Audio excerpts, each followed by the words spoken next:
Welcome, beautiful Virgo, to your love and passion reading for April 2020. So, sorry if the cards look a bit of a muddle. I've just tried to arrange them so you can see them all. I'll explain what's going on. The top row are the overall energies for you for the whole month. You've got Moose and Otter. And then first week of April approximately you have the Queen of Swords.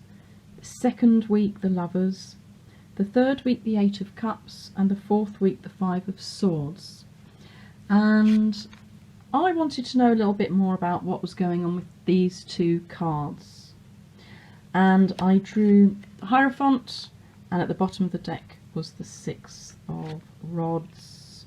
Okay, so that's why they're sort of sitting there like that. Okay, that's better, isn't it? You can still see everything, can't you? So, Moose is the totem animal for the medicine of self-esteem, Virgo. The moose is joyful when he mates and produces his family. He bellows, and it's a sign of sharing his joy with the world. So it's a very lovely, loving, joyful card, but it is about self-esteem. And so along with the Otter, which is all about unobstructed joy and playfulness and contentment, Otter medicine is very feminine medicine. So it's you sitting in your female energies and not dropping into lower shadow energies of fear, worry, envy or jealousy of others. So when you're out of balance, you may be feeling those energies. You might be a bit gloomy and you may find yourself sighing and stuff like that. But the Otter energy is saying, you know, you need to get into balance with being full of love for everything, and it's unconditional love, a little bit like the Moose energy. And you need nothing because it all comes from within. And when you have self-esteem, that is you standing in your own power, understanding that you don't need others, you don't need things in your life to make you happy. It's all coming from inside of you, and finding that place within you, in your gut, in your heart, where the love just flows, and it's always there to be tapped when you're feeling a little bit gloomy or down or fed up with the world, or where your self-esteem is just taking a little bit of a challenge or a knock.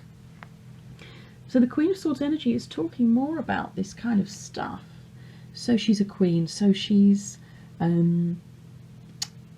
sitting in her power. It's a feminine energy regardless of gender.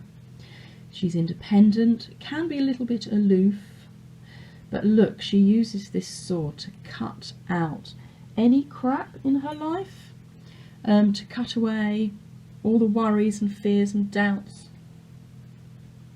You know, the energies that I was just saying about envies and jealousies and getting into other people's business and maybe overthinking what other people might be doing or thinking about you or whatever. She's not interested in any of that.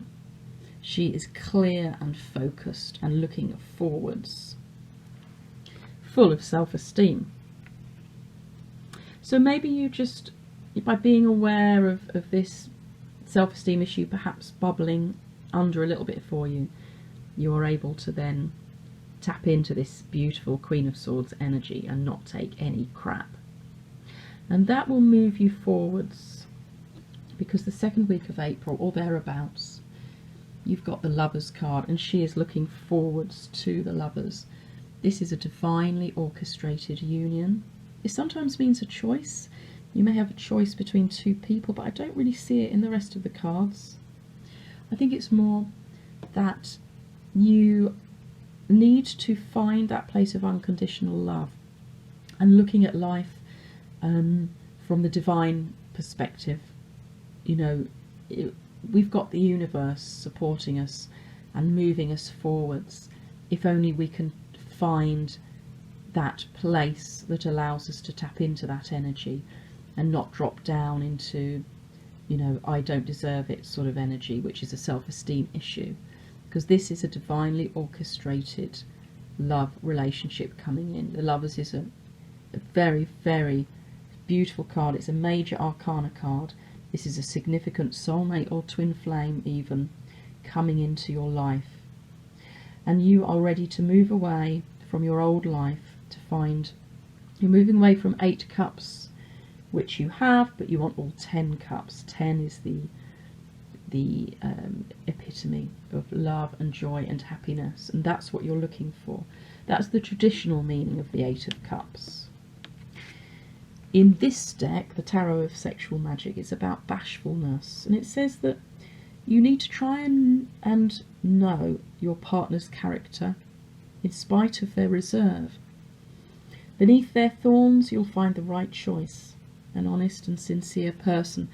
So she might be, or this other, doesn't need to be female, your other person might be a little bit thorny, a little bit standoffish, a bit spiky, but it's just hiding perhaps their own issues of self-esteem.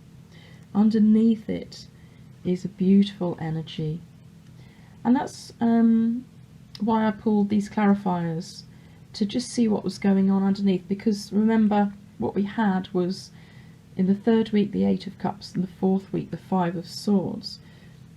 This, for me, with this reading, is about humiliation, an argument, you know, a bit of wounded pride and negative thinking. So just remember that underneath your partner's or your lover's spiky, thorny self, like a hedgehog, you just, if you tickle their tummy, the hedgehog's tummy, they open up and they've got this beautiful soft underbelly and smiley face, and that's who they truly are.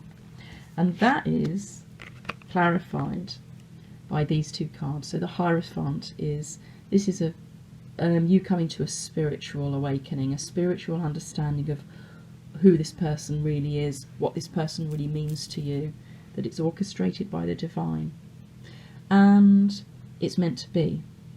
And then the 6 of Wands or Rods is victory. It's you coming public about your victory, your beautiful new partner that you know underneath